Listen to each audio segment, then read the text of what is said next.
gone back and forth about whether to share this, but I think I need to put it somewhere. This happened when I was a sophomore at school in the Northeast. I won't say which one, and I'm in Kappa. I'm an English major, and I've always taken my academics pretty seriously because I'm trying to get into law school after I graduate. That's relevant context for what I'm about to tell you. Last semester, I enrolled in this upper-level course on English Romanticism. The class was pretty small, maybe 25 students in total, and it was mostly juniors and seniors. There was a professor who led the seminars, of course, but most of the actual teaching was done by the TA during discussion sections. His name was Romer, and yes, that was his real name. I still don't know if it was a first or last name situation, but that's what everyone called him. He was maybe late 20s, kind of lanky, and gave off this I'm in a band but not a good one type of energy. He was kind of just an oddball. Anyway, the class itself was fine. A lot of close reading, a lot of discussion about nature and memory, and all that romantic nonsense. But participation was pretty dead most days. People would just sit there and wait for Romer to fill the silence, which he hated. You could tell it made him uncomfortable, which was problematic because then he'd start cold calling on people and chirping at them when they clearly didn't know what was going on. There was one guy, though, who always seemed to keep things alive. His name was Luke. He was tall with brown hair, and the only other thing I knew about him was that he was in one of the better frats on campus. He had this way of making jokes at just the right moment, not to be annoying, but to break the tension when things got awkward, and he actually did the reading, which was rare. When he talked, it was clear he knew his stuff, so the humor felt earned. He wasn't trying to be the class clown, he just had a presence. I remember thinking he was smart but kind of goofy. Anyway, since I needed to participate for my GPA, I ended up being one of the only other people who talked regularly. So it was usually me, Luke, and maybe 2 or 3 others carrying the discussion while everyone else zoned out. Romer seemed to appreciate it. He'd nod along when I made a point, and sometimes he'd build on what I said in a way that felt validating.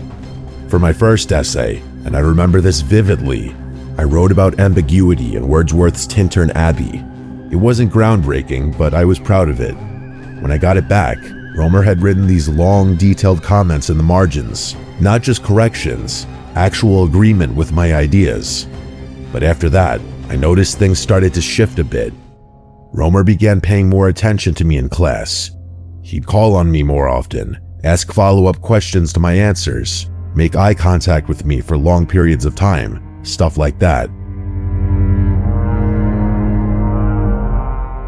At first, I told myself I was imagining it. TAs take a liking to certain students all the time. It's not that unusual. But then he started asking me things that felt less academic. I brushed it off though. I had other things going on. Around the same time, I started running into Luke more and more outside of class. Our sorority and his fraternity had a lot of overlap. I think Greek life is mostly stupid, but we were both in, I guess, what you'd consider top houses at our school. So we had a lot of joint mixers, date nights, and just always went to the same parties. And Luke was just always there. So naturally, we just ended up talking more and more, and I started taking a liking to him. After a few weeks of this, he asked if I wanted to grab dinner sometime, and I said sure. We went on maybe 3 dates before things progressed. He was sweet, attentive, all the things you'd want. We started sleeping together, and everything felt normal. I wasn't head over heels or anything, but I liked him. It was uncomplicated, low maintenance, and mostly painless. One afternoon after class, I was walking to my car when I saw Luke standing behind the lecture hall, smoking a cigarette with Romer. They were talking like they knew each other, which struck me as weird. I didn't even know Luke smoked. When I asked him about it later, he laughed and said he was just trying to get on Romer's good side so he wouldn't have to try as hard toward the end of the semester. I told him that was kind of pathetic, and he laughed and said he'd take pathetic over a bad grade any day. A few weeks later, when I came back, I noticed his phone was lying next to him on the bed with a YouTube video playing. I know I shouldn't have looked, but curiosity got the better of me. Can you blame me? I'm a college girl in a sorority. The types of guys I'm surrounded by would cause any rational person to develop trust issues. So I went through his phone. I'm not sure what I was expecting to find, but I was definitely not expecting to find a collection of photos of me. And there were a lot of them. Some were more benign. Photos of me going about my day or studying or walking to class. But there were others. I'll let you fill in the blanks yourself, but they were, let's just say, suggestive. Some of them were ones I'd sent him, but there were quite a few that I had no recollection of ever taking. I wasn't mad or anything, mostly creeped out. Like, if he had asked me for most of them, I probably wouldn't have been opposed at all. I didn't wake him up that night. I just went back to sleep, not really knowing how to feel. I ended up keeping things to myself, partly because I was embarrassed, but partly because I didn't want him to know I'd snooped through his phone.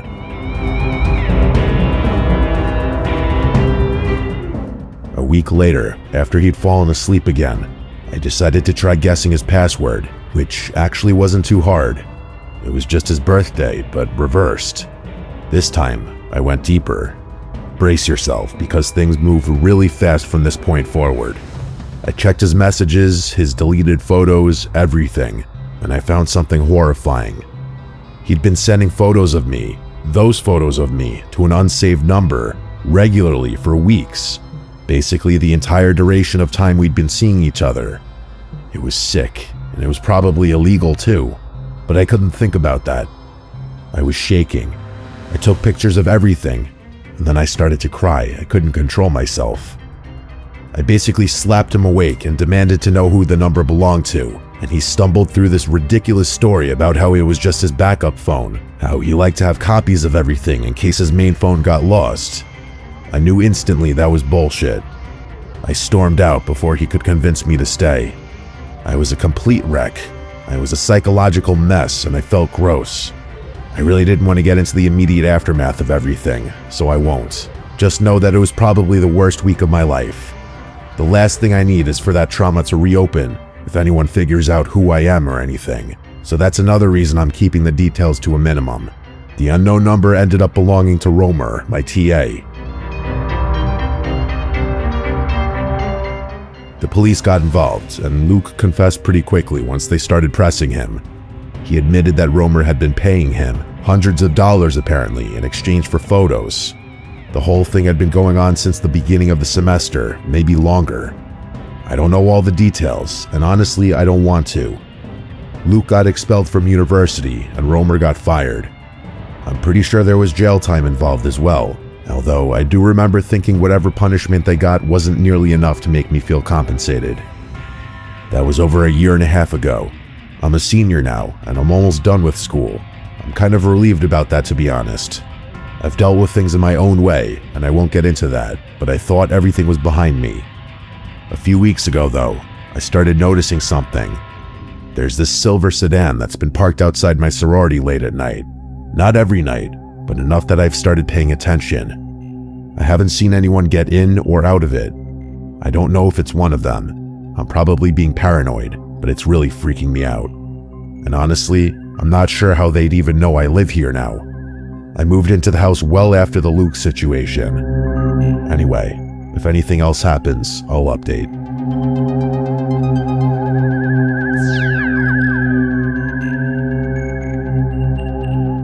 This happened like 2 weeks ago. I'm still not fully over it, but I need to get it out there because keeping it to myself is driving me insane. My name is Mike, but everyone calls me Mikey. I'm 22, and I'm still living with my parents in Northern California. And before you ask, no, it's not the California you're picturing. I always have to explain this to people. Not every part of the state is beaches and palm trees. Where I live, it snows pretty heavily. We're talking middle of nowhere, surrounded by forest, closest neighbor is a 10-minute drive kind of situation. I've been skiing my whole life, so the cold doesn't bother me. If anything, I prefer it, but that's not really the point. The point is that 2 weekends ago, my parents flew out of the country for a wedding. Some friend of my mom's was getting married in Portugal, and I wasn't invited, but I didn't really care about that. A weekend alone in the house sounded kind of nice. Our house isn't anything special, just your standard 3-bedroom, 1-story, nothing fancy. My parents' room is at one end of the hall, mine is at the other, and there's a guest room in between that we mostly use for storage. The living room and kitchen are in the middle of the house, and the front door opens right into the living room. I'm describing this because it'll be important later. The first night alone was fine. I went to bed around 2 a.m. and passed out pretty quickly. The second night is when everything went wrong. I went to bed around the same time, maybe a little earlier. I remember being more tired than usual, so I knocked out fast. I don't know what time it was when I woke up, but it was the middle of the night. That's pretty irregular for me. I knew something woke me up because I always have to keep my phone on airplane mode when I sleep. So it wasn't that, but I had no idea what it could have been. I scanned the room, but it was pitch black. As my eyes started adjusting to the darkness though, I saw something strange. My closet door was wide open. I always keep that door closed, always. It's one of those sliding doors that doesn't stay shut on its own, so I make a point of closing it every night before bed. I know that sounds weird, but I've had to think about open closet doors since I was a little kid. The point is, I didn't leave it open. I know I didn't. I started freaking out a little. My brain was doing that thing where it's trying to convince you that you're still dreaming, but I knew I wasn't. I was fully awake. I could feel my heart starting to pound, and I couldn't shake the feeling that something was really, really wrong. Without thinking, I reached over to my nightstand, grabbed my phone, and turned the flashlight on. I literally screamed when I saw them. There were two figures standing at the edge of my bed, just standing there. Before I could make out any features, they scattered in opposite directions like they were trying to avoid the light beam. It was freaky how fast they moved, almost like they knew I had been about to turn the light on. I started flailing my phone around, trying to keep it on them, but they were too quick. I heard something clatter to the floor, but I didn't have time to process it. I just started screaming. I don't even know what I was screaming. I think I was just making noise out of pure panic. The two figures bolted from my bedroom door. I heard their footsteps pounding down the hallway, and I started chasing them before I could have a second thought. By the time I got out of bed and made it to the hall though, I heard the front door slam. I ran to the living room, but they were already gone. I stood there in the living room for I don't even know how long. My hands were shaking, and I was just trying to focus on catching my breath. The moment I regained my composure, I ran back to my room, locked the door, and called 911. While I was waiting for the police in the safety of my locked room, I finally turned the light back on. That's when I looked down at the floor by the edge of my bed and saw what had clattered during the commotion. It was one of my mom's kitchen knives. I almost threw up. I'm not kidding. Those people had been standing over me with a knife while I was sleeping. If I hadn't woken up when I did, I don't even want to think about what would have happened. I probably wouldn't have woken up. The police showed up maybe 20 minutes later. They searched the entire property, but there was no sign of anyone, of course. They took my statement, asked me a bunch of questions, and then one of the officers told me I must have forgotten to lock the front door. I told him I remembered locking it, but he just kind of shrugged and said that was the only explanation, being as there were no signs of forced entry, and every other door and window throughout the entire house was locked. The only thing that even could have been unlocked was the front door. I accepted that and watched them leave, but I knew I locked the front door. Fast forward through the nonsense of my parents getting home the next day and scolding me all over again for forgetting to lock the front door. There's no need to get into that. It's been 2 weeks now, and I still don't have an explanation. Forget whether the door had been locked or not. Why the hell were two people in my room with a knife? Just rob the place. It's not like I would have noticed them come and go. At first, I thought whoever broke into my house that night might have known my parents were out of the country, but now I'm starting to doubt that theory, because I have trouble believing standard thieves would go out of their way to kill someone.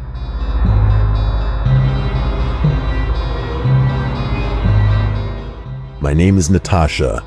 This started happening about 3 months ago, right after I broke up with my ex, Tibbet.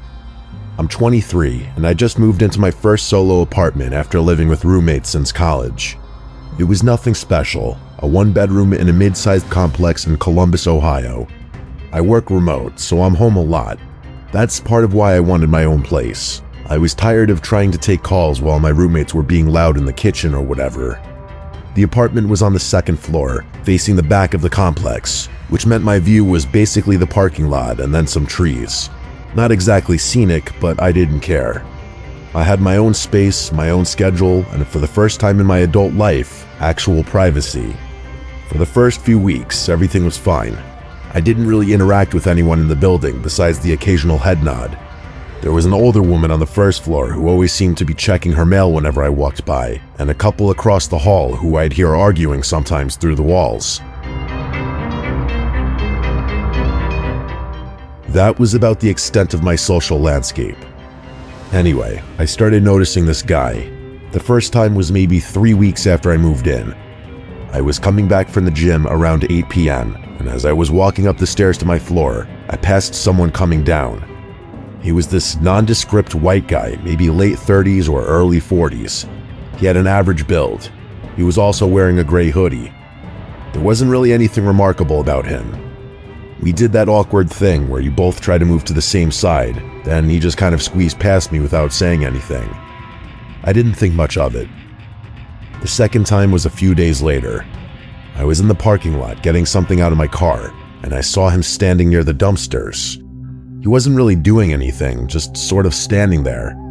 When I looked over, he turned and walked away around the side of the building. Again, not that weird on its own. I shrugged it off and went about my business as usual. The third time is when things started feeling off.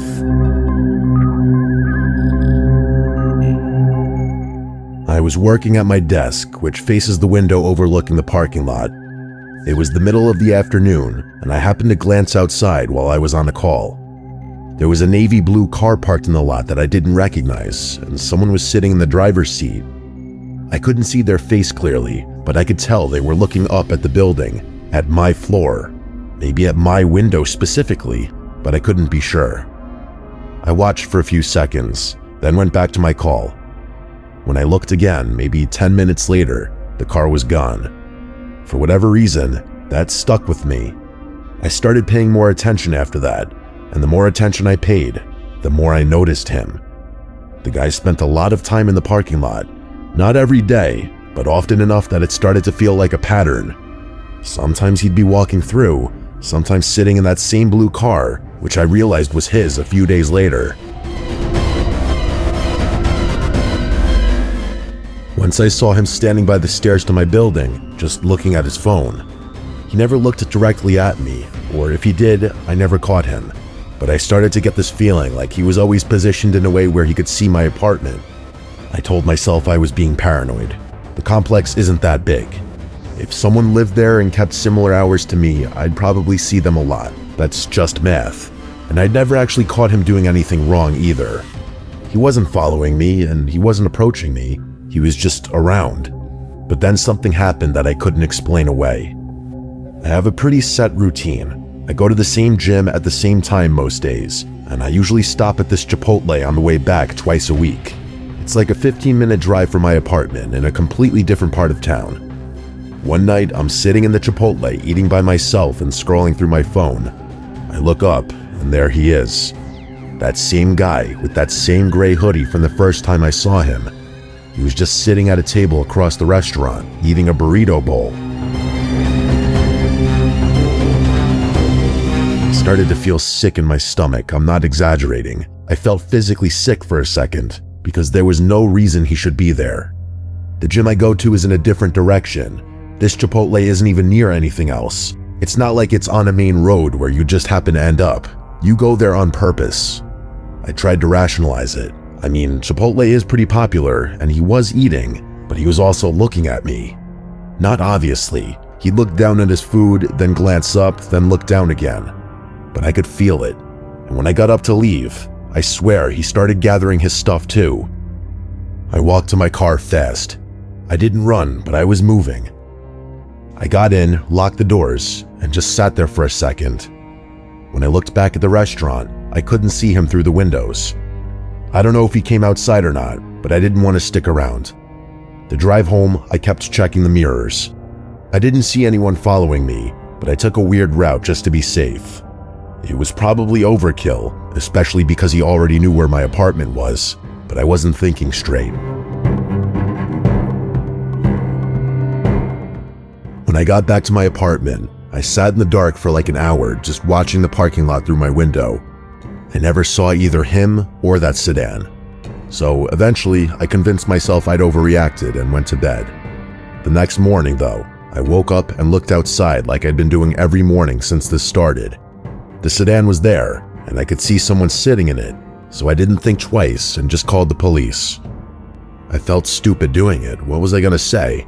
Something along the lines of, "There's a guy who I keep seeing and it's making me uncomfortable." As silly as it sounded, I called anyway, and I tried to explain the situation. The officer I talked to was polite, but clearly thought I was being paranoid. He said they could send someone to check the parking lot, but unless the person was doing something illegal, there wasn't much they could do. He suggested I document things, write down dates and times, take pictures if I could, and call back if anything escalated. By the time a patrol car actually showed up, maybe 45 minutes later, the sedan was gone.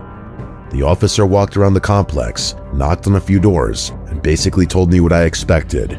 No sign of anyone suspicious, no complaints from other residents. He gave me a card and told me to call if anything else happened. Nothing happened for about a week after that. I started to relax a little. I figured maybe the police visits had spooked that creep, or maybe I really had been imagining things and my brain just needed to reset. But then I got the note. It was slipped under my door sometime during the night, and I found it in the morning when I woke up. It was a handwritten note that read, "You should really close your blinds at night." I was terrified. I remember dropping the note out of fear before scrambling to pick it back up. My hands were shaking, and I felt a really nasty feeling of danger and helplessness. I ended up moving out 2 weeks later. I didn't even wait for my lease to end. I just paid the penalty and left. I thought that was the end of it. I moved back in with my parents, planning to stay there until I found another apartment. But if that was really the end of it, I probably wouldn't be writing this. About a month after moving back home, I was driving back from the gym. A different gym, obviously, one near my parents' place. And that's when I saw it. A navy blue sedan parked on a random side street maybe 2 blocks from my parents' neighborhood. I immediately recognized the car, and I knew it was the same car. I knew it for a fact. I sped the rest of the way home, trying not to freak out.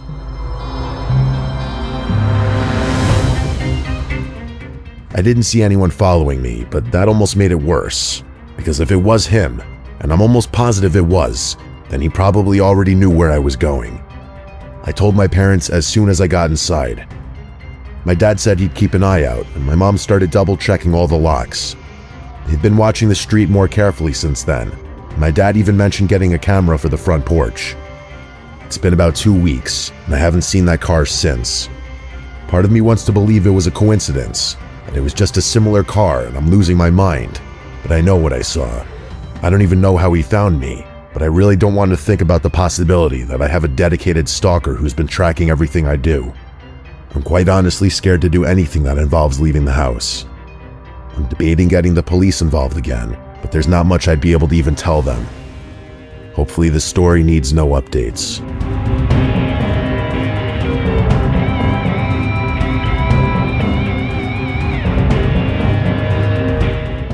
I went camping alone last winter with my dog Roscoe, and it's something I'll never do again. I had taken a few days off work and wanted to get away from people. I loaded my truck with my gear and drove up a long, narrow trail that cut deep into a state forest. The road was barely maintained, covered in packed snow and ice, and there were no other cars anywhere. After driving for almost an hour, I parked at a small pull-off that looked like it hadn't been used in a long time. From there, I hiked another 20 minutes with my pack and Roscoe until I reached a small clearing surrounded by thick trees. The snow was deep and untouched. There were no footprints or signs of anyone else being around recently. That was what I wanted. I set my pack down, cleared a spot for a tent, and let Roscoe wander around while I worked. He stayed close, sniffing the snow in the trees and just jumping around playing. I pitched the tent, staked it down hard because the ground was frozen, and laid out my sleeping pad and winter-rated sleeping bag inside. I knew it was going to be a cold night, well below freezing, so I layered properly. Thermal base layers, thick socks, a fleece, and a heavy jacket stayed on even after camp was set. Once the tent was ready, I gathered dead wood and built a small fire pit. I started a fire and let it burn down until I had a steady flame. I cooked dinner over it, just a simple meal, and sat on a log eating while Roscoe lay near the fire. The woods were quiet in that deep winter way where sound feels almost non-existent. I learned a long time ago from my dad that snow actually absorbs sound. After I ate, Roscoe suddenly stood up and started barking toward the trees. It didn't concern me at first. Deer were everywhere out there, and he had barked at them before. I told him to relax, and he did after a minute, sitting back down. I checked the time and decided I'd stay up a bit longer by the fire before turning in. I always carried a handgun when camping in remote places, and it was holstered at my side like it always was. I felt fine at that point. About 20 minutes later, Roscoe started barking again, louder this time. Then I heard it too, footsteps moving through the snow somewhere out in the woods.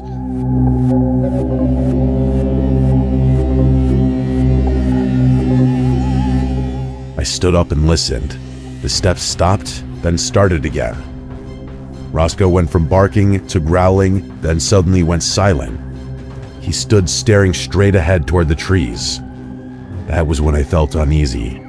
I followed his gaze and saw a shape at the edge of the tree line. Someone was standing there, half hidden in the darkness, just barely lit by the fire. I called out, saying that he scared me, and telling Roscoe it was okay. The figure didn't move at first. Then he stepped forward slightly, enough for me to see that it was a man. He asked what I was doing out there, that deep in the woods. His tone wasn't friendly. I told him I was just getting out into nature with my dog. He didn't respond right away. He just stood there watching me. I could feel the situation turning wrong. I told him calmly that I was armed. The man slightly laughed and said something about me threatening him instead of inviting him to join me, and asked where my hospitality was. Then he turned and walked back into the darkness, his footsteps fading into the woods.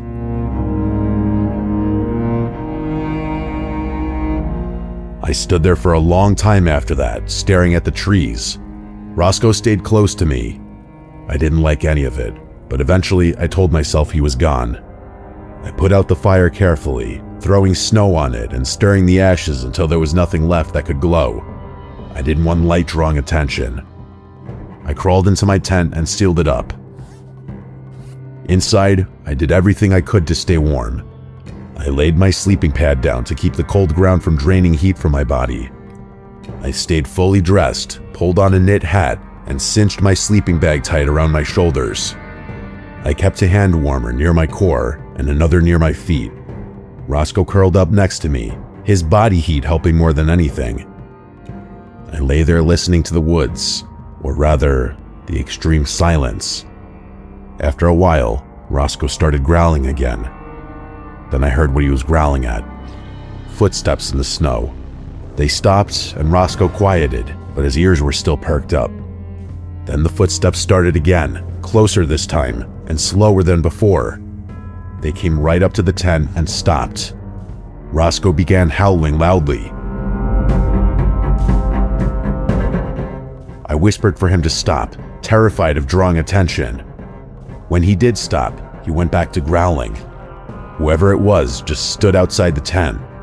I could hear subtle movement, like the shift of weight in the snow. I had my gun in my hand now, but I didn't want to make threats. I didn't want to be forced to follow through with the threats. I've never actually shot anyone, and I don't think I have it in me to kill someone even in self-defense. Finally, I couldn't take it anymore. I cocked the gun and said clearly that I had a gun and that whoever was there needed to leave now. But realistically, who else could it have been besides that creepy guy from before? There was silence for a few seconds. Then I heard footsteps again, moving away from the tent. Slowly at first, then faster before disappearing into the woods. I didn't unzip the tent to look out. I stayed frozen for hours. Roscoe stayed alert the entire time, which was the only reason I even felt remotely comfortable eventually nodding off. I certainly wouldn't have if I were alone. I barely slept, drifting off only in short bursts. When the sky finally began to lighten, I packed up as fast as I could at the crack of dawn. We hiked back to my truck and drove away. I never went back to that part of the woods again, and I never will. Creeps like that guy really make life scary sometimes, and remind you that you can never really let your guard down.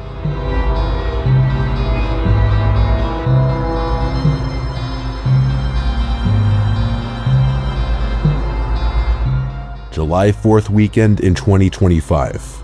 I drove from Melbourne, Florida to Charleston, South Carolina to visit a good friend named Mark I hadn't seen in years. He was there on an internship for his law program and staying in a house in the city. I was visiting for the weekend and spending the night downstairs on a couch by some windows. After a smooth drive, I arrived in Charleston, and we played some pickleball before nightfall. When the night settled in, I went back downstairs to the couch by the windows that faced another apartment building and a small labyrinth of alleyways with an abandoned house across the street. The next day, after playing more pickleball in the morning and hanging out, we went to the main Charleston market. We walked through it and eventually came out near the docks by the water. That's when we saw him.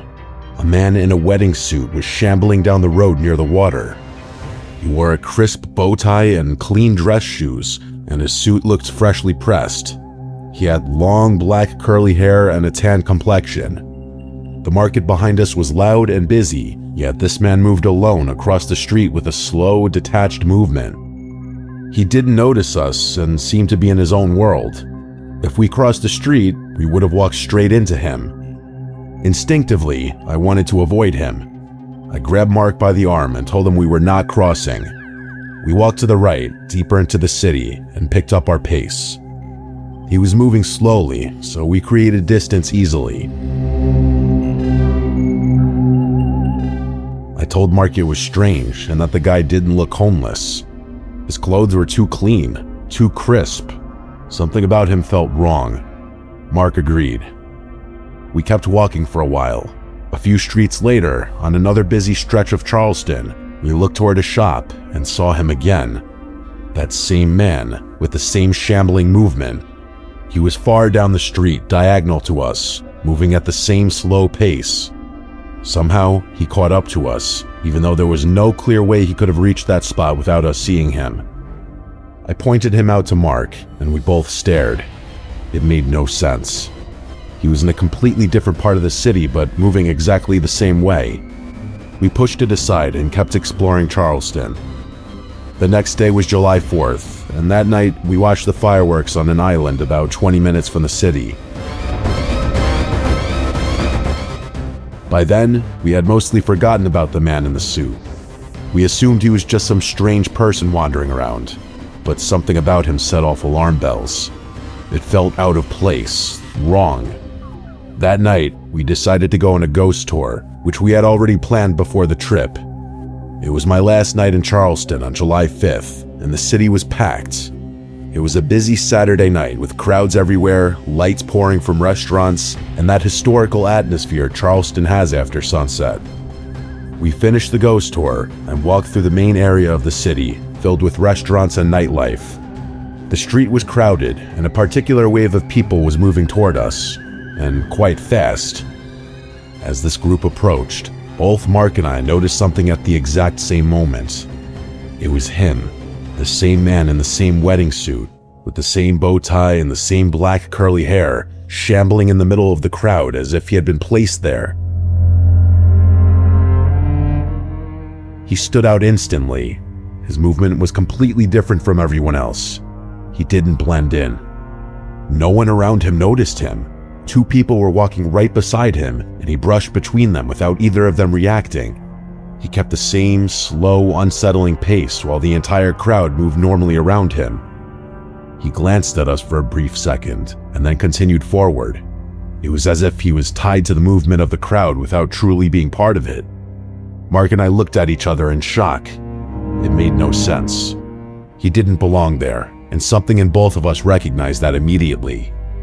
We watched him move down the street until the crowd thinned out. When it did, we saw him clearly, still shambling, still moving at that same unnatural pace, disappearing into a darker side street until he turned a corner. We were quiet, not panicking, but deeply unsettled. The same man in the same suit appearing multiple times in different parts of the city, always shambling, always out of place. Both of us knew something was wrong. Later that night, we returned to the house. Mark went upstairs to his room, and I went downstairs to sleep. I shut the blinds and tried to settle in. At some point in the middle of the night, I woke up to a tap on the window.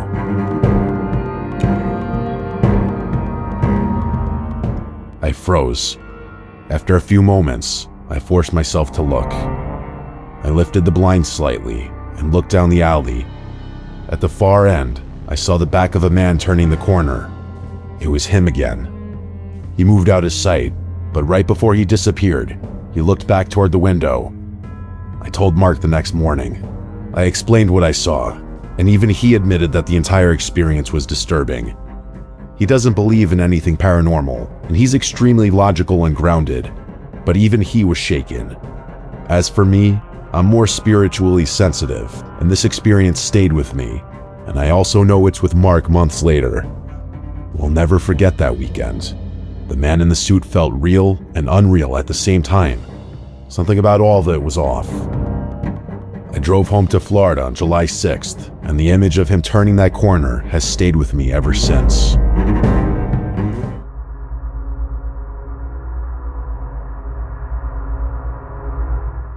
I never thought I would be the kind of person who double-checks door locks or memorizes the sounds of my own floorboards, but that changed after 1 week last winter.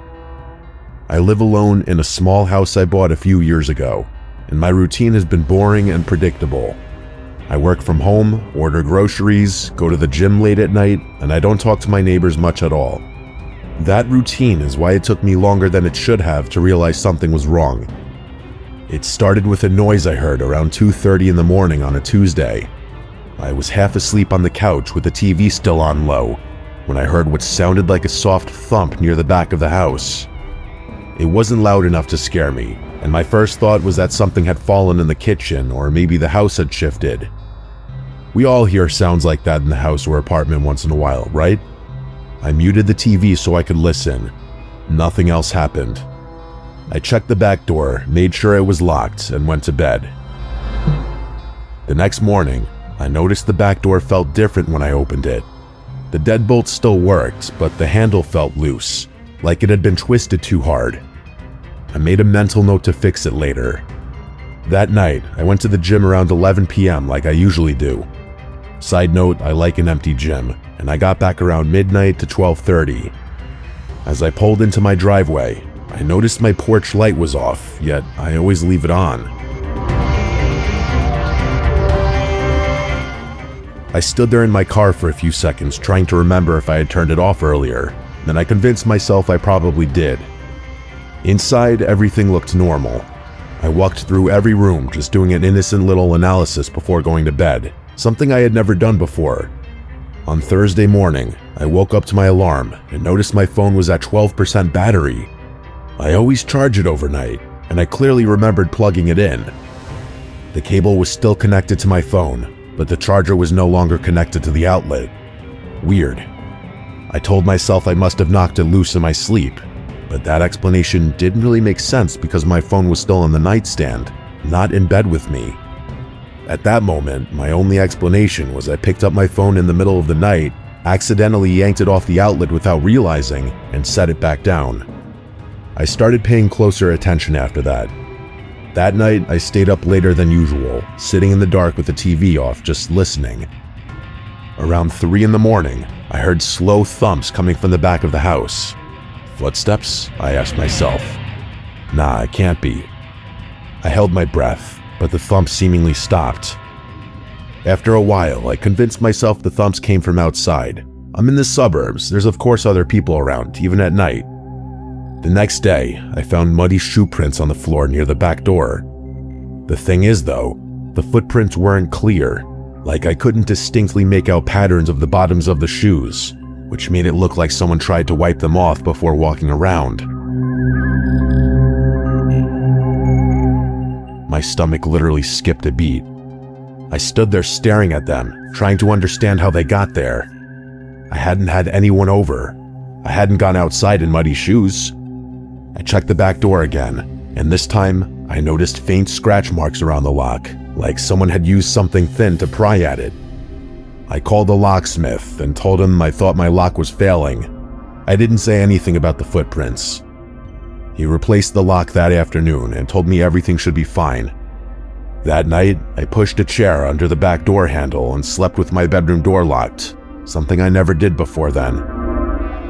I woke up just before 4 in the morning to the sound of something tapping lightly on my bedroom door. It wasn't a knock. It sounded like someone testing the door with their fingertips. I stayed completely still, staring at the door, my eyes burning because I refused to blink. The tapping stopped after a minute, and then I heard soft footsteps moving away. I didn't sleep after that. In the morning, the chair was still under the back door, but the back door itself was unlocked. The new lock wasn't damaged, it had just been turned, and that's when reality truly set in. I wasn't just imagining these things like I thought I was because I was tired. Someone had been inside my house while I was asleep and knew how to unlock the door from the inside. I called the police and tried to explain without sounding insane. They checked the house, looked around the yard, and told me there was no sign of forced entry.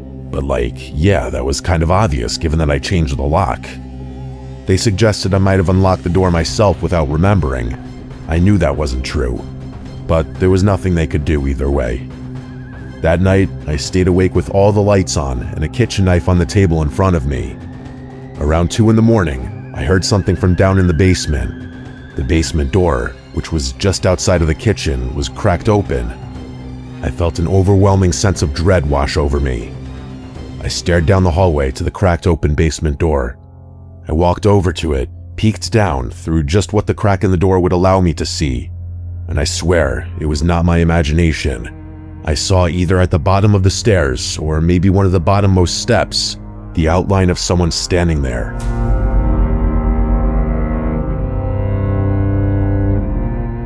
I don't know if they were looking up or not.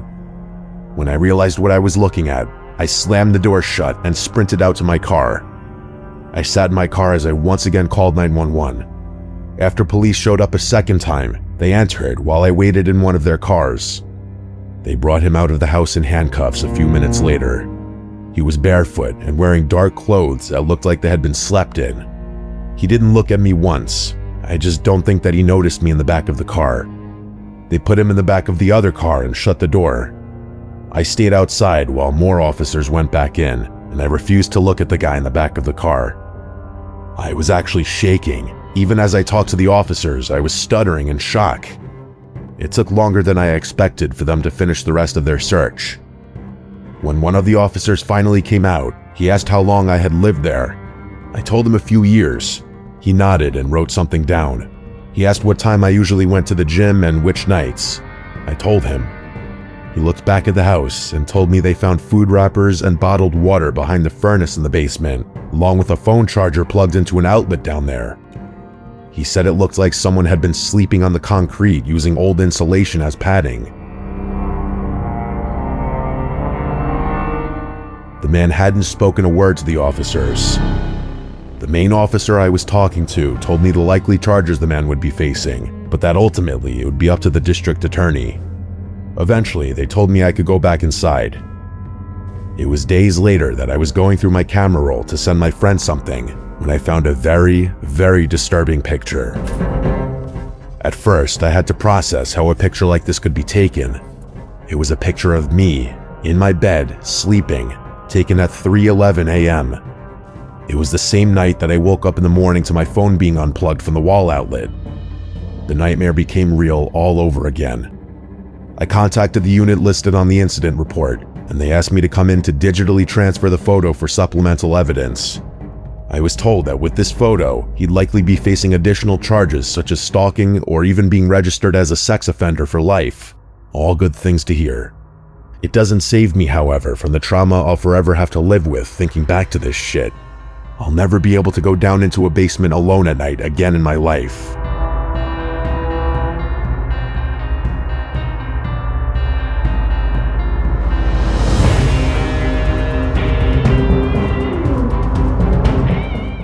using a voice transcription thing on my phone since I don't really like typing and I'm not the best with words. This was, God, I don't even know, like 7 or 8 years ago now. Maybe 6, I'm not really sure. My life's been a bit chaotic since then, so my head's filled with all sorts of memories and whatnot. Anyway, this was New Year's Eve back when I was still dating my ex, Duda. We were on our way back from a party when everything went down. It must have been well after midnight because I remember being extremely tired. Also, I'm sure you don't need me to tell you that driving on New Year's Eve isn't exactly the smartest decision, but we had no choice. The party had been at Duda's friend's place, but we were late additions to the guest list, so there weren't any sleeping arrangements left for us. The drive was actually pretty long, maybe 30 minutes, give or take. The roads were pretty much empty, which I remember being grateful for. It had snowed earlier that day, so the streets were icy as hell, and honestly, the last thing I needed was to be dodging traffic on top of everything else. Duda was half asleep in the passenger seat. I had the heat cranked and some random rock playlist going just to keep myself from drifting off. You know how it is. We were maybe 10 minutes from her place when it happened. Okay, so I don't even know how to describe what I saw. One second the road ahead was completely empty, and the next there was just a woman, literally standing in the middle of the street. And she wasn't like crossing or anything.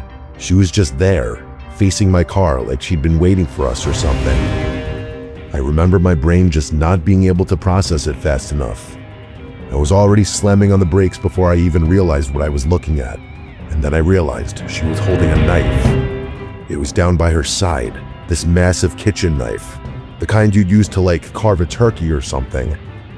My headlights were hitting her full on, and I could see her face was all twisted up, like she was crying or screaming, or maybe both. It was sickly. I don't think I've ever reacted faster in my life. I yanked the wheel to the right to avoid hitting her, but the second I did, she lunged at the car. I heard the impact before I understood what happened. Despite the chaos of everything unfolding so quickly, I knew exactly what happened.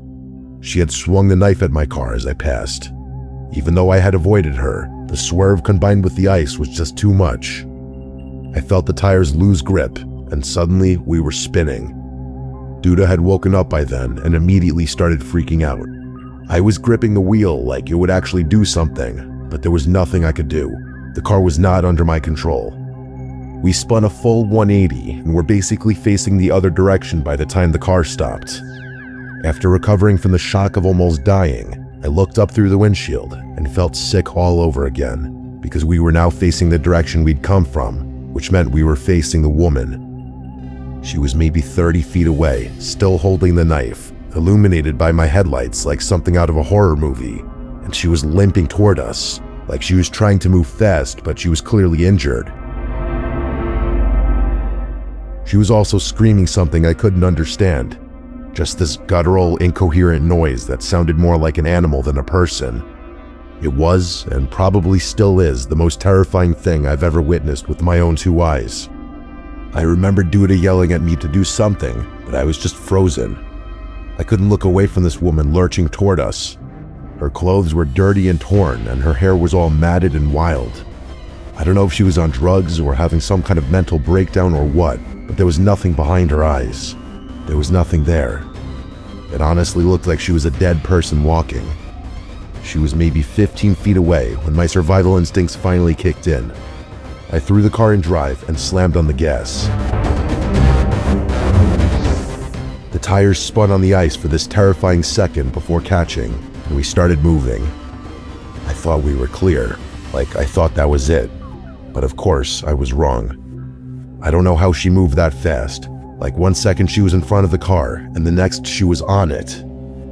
She threw herself onto the hood, and I felt the whole car shudder from the impact. Duda was screaming, I was cursing, and this woman was clinging to the hood of my car with one hand while stabbing the windshield with the other, just like over and over again. I felt like she was trying to get into my car and kill me. I felt like I was gonna die. I couldn't see or think. I just started swerving the wheel back and forth as hard as I could. The woman was sliding around on the hood, but she wouldn't let go. She was still screaming that horrible wordless scream, and her face was inches from the glass, and I swear to God, her eyes were locked on mine the entire time. On the third or fourth swerve, she finally lost her grip. I watched her roll off the side of the hood and hit the pavement really hard before sliding into the shoulder. The car fishtailed again, but I managed to keep it under control this time. I looked in the rearview mirror and saw her lying there. She wasn't moving. Part of me wanted to stop. I know that sounds insane given what just happened, but I thought maybe I'd killed her. Like maybe she was just some mentally ill person who needed help, and I just killed her. Duda grabbed my arm and told me not to stop. She was shaking and kept saying we needed to go, that it wasn't our problem, that we couldn't get involved. I said we should at least call the police, but she also shut that down immediately. She said the cops would blame us since we've been drinking, and that there was no way they'd believe our story. She said we'd get arrested or something. Looking back, none of that made sense, but Duda had this way of making everything sound urgent yet logical in the moment. She was always like that, very persuasive and borderline manipulative, honestly. I left that woman on the side of the road, drove Duda home, and didn't tell anyone. I still feel sick thinking about it. The damage to my car wasn't even that bad, just the cracked windshield, the knife marks on my driver's side window, and a few scratches on the hood. Surprisingly, there wasn't even any blood on the car. I got it fixed like a week later, but the guilt stuck with me for months. I kept checking the local news, waiting to see a story about a body found on that road or a missing woman or something, but nothing ever came up. I don't know if that made me feel better or worse, honestly. Part of me wonders if she got up after we left and just walked off into the woods or something. Part of me doesn't want to know. The thing that really messed with me, though, was Duda. She acted like nothing happened. Like within a couple days, she was back to her normal self, making plans, going out with friends, whatever. I brought it up once and she got annoyed with me, telling me I was being dramatic and that we did what we had to do. I remember just staring at her and thinking like, how can you be so cold about this? A woman tried to kill us, but we might have killed her, and you're willing to just forget about the whole thing? We broke up a few months later for unrelated reasons. Well, mostly unrelated. But I'd be lying if I said that night didn't change how I saw her. Maybe I'm the crazy one, but an experience like that is not something you can easily forget, let alone move on from in 2 days. I might have ended someone's life that night. That deranged woman might have ended my life that night. That's not something you could just forget about.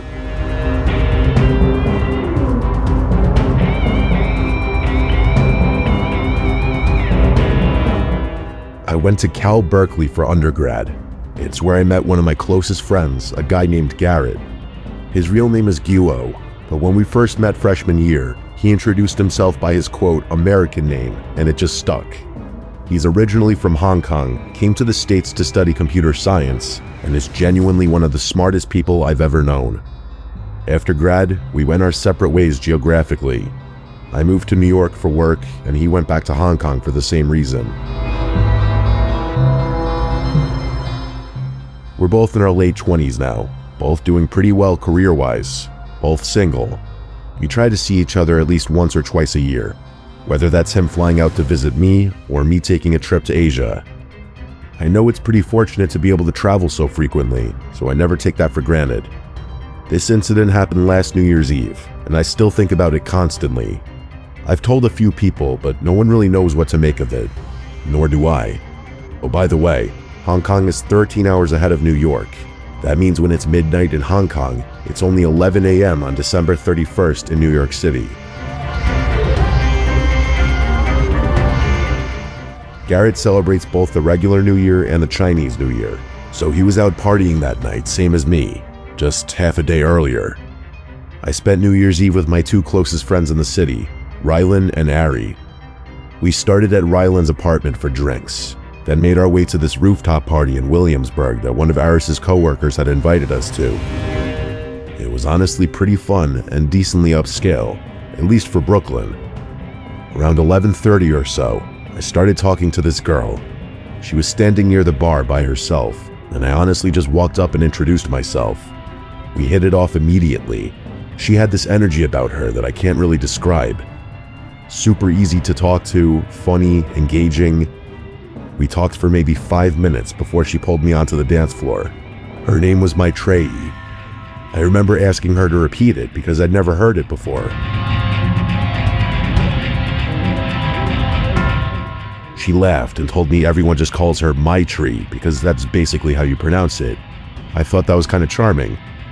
She pulled out a pen and spelled it for me on my hand just in case I, quote, forgot. Things escalated quickly from there. We danced, talked some more, and kissed at midnight. By around 12:30, she asked if I wanted to get out of there, so we grabbed an Uber back to my place in the East Village. I'll skip the next few details, but I will say it was a great night. We stayed up talking for a while afterward, and I learned a decent amount about her. Here's everything I remember.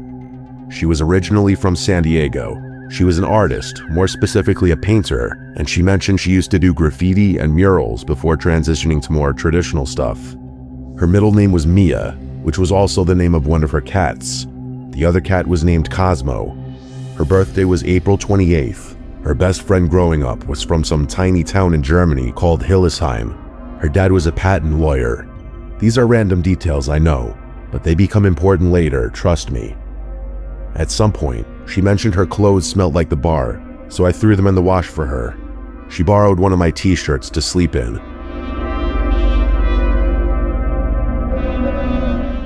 We fell asleep not long after that. I can't remember really what time it was. When I woke up the next morning, she was gone. At first, I didn't think much of it. People leave after hookups, it happens.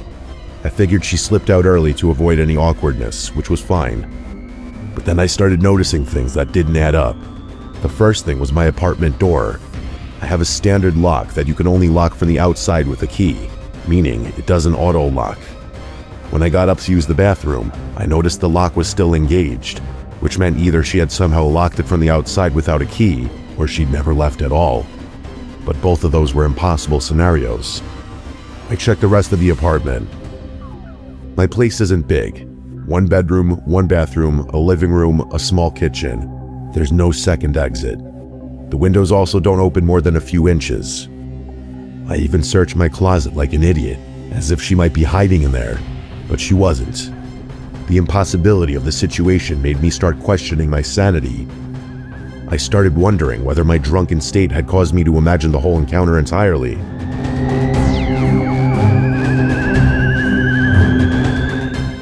I kept pacing around my apartment frantically, as if she would just appear out of some corner and reset everything back to normal.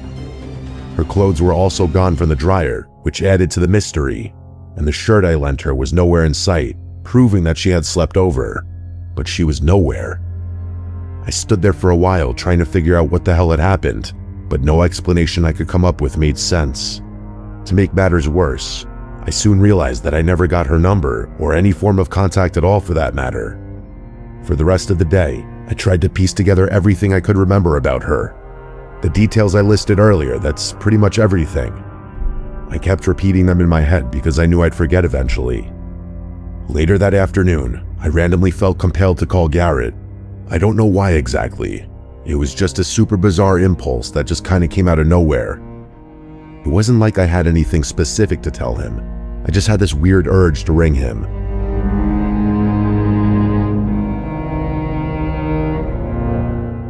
We caught up for a bit, talked about work, talked about our respective New Year's celebrations, the usual stuff. He seemed a little off though. Eventually I asked him what was wrong.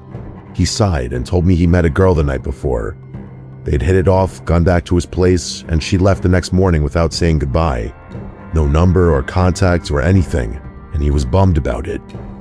I laughed and told him the exact same thing happened to me, like the exact same thing. But here's where things get really freaky. He told me her name was Maitreyi, like my tree. I felt this weird chill run through me. I asked him to describe her, and he started listing details. Everything matched up almost perfectly. Her birthday was April 28th, she was from San Diego, a painter who used to do graffiti. I cut him off before he could finish, and asked if she had a cat named Mia. That's when he went a little silent before saying yes. You could imagine what happened next. The two of us spent like 15 minutes just listing as many things as we could remember about her, and all of it lined up. It was actually kind of horrifying. It gets worse though. He actually had pictures with her, something I didn't have, and he showed them to me.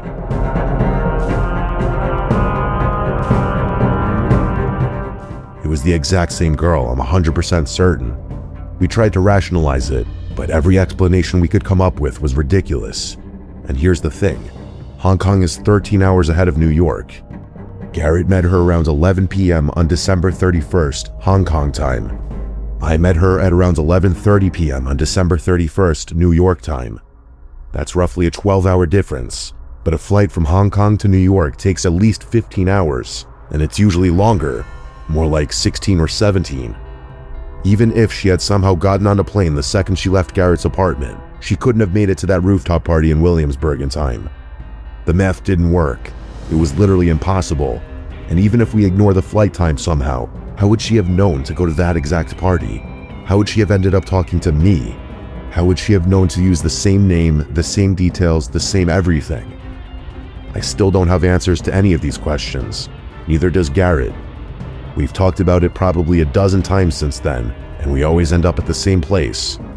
We don't know what happened, and we probably never will. Neither one of us saw that girl again. The thing that messes with me the most is how real it all felt.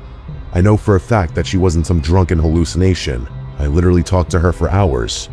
She slept in my bed, and then she just vanished from a locked apartment with no other exits. Garrett and I don't really know what to do with this. We've both tried looking her up online, but Maitreyi with no last name and only vague details about being an artist from San Diego doesn't exactly narrow things down. We found nothing. New Year's Eve is fast approaching, which is why this is all fresh in my head again. Usually, the insanity of crazy, unexplainable experiences fades over time, but for some reason, it feels like the opposite for me. The more time passes, the freakier it is to think about the possibility that I may have slept with a ghost on New Year's Eve. I know that sounds ridiculous, but I don't have a better explanation for what happened.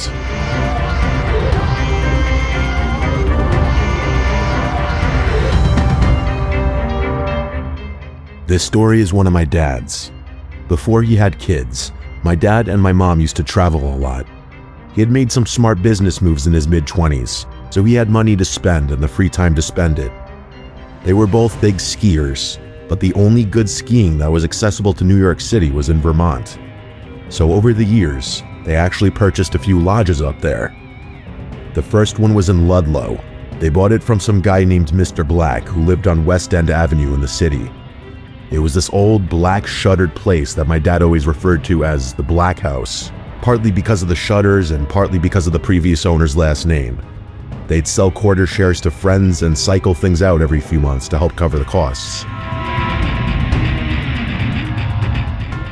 They kept the place for a few years before eventually switching to a second property.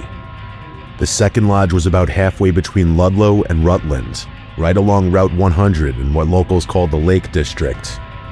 There are like 5 lakes in a row along that stretch of road, and the house sat right on the edge of one of them. My dad's friend Victor and his wife Lisa went in on that one with them. Victor and my dad had been close since college, and the 4 of them would take trips up there together pretty regularly. This happened one New Year's Eve. I can't remember exactly what year, but it was obviously before I was born. Lisa and my mom were away for a friend's wedding or something. I can't really remember the specifics, but it's not that important. What matters is that Victor and my dad decided to take a trip up to Vermont by themselves to ring in the new year. It was the night of December 31st. The 2 of them were upstairs cracking a few beers and just catching up. The upstairs of that lodge had these full-length windows that looked out over the lake, so they'd sit up there, listen to music, and watch the snow. It was snowing, of course, but not so heavily that you felt trapped.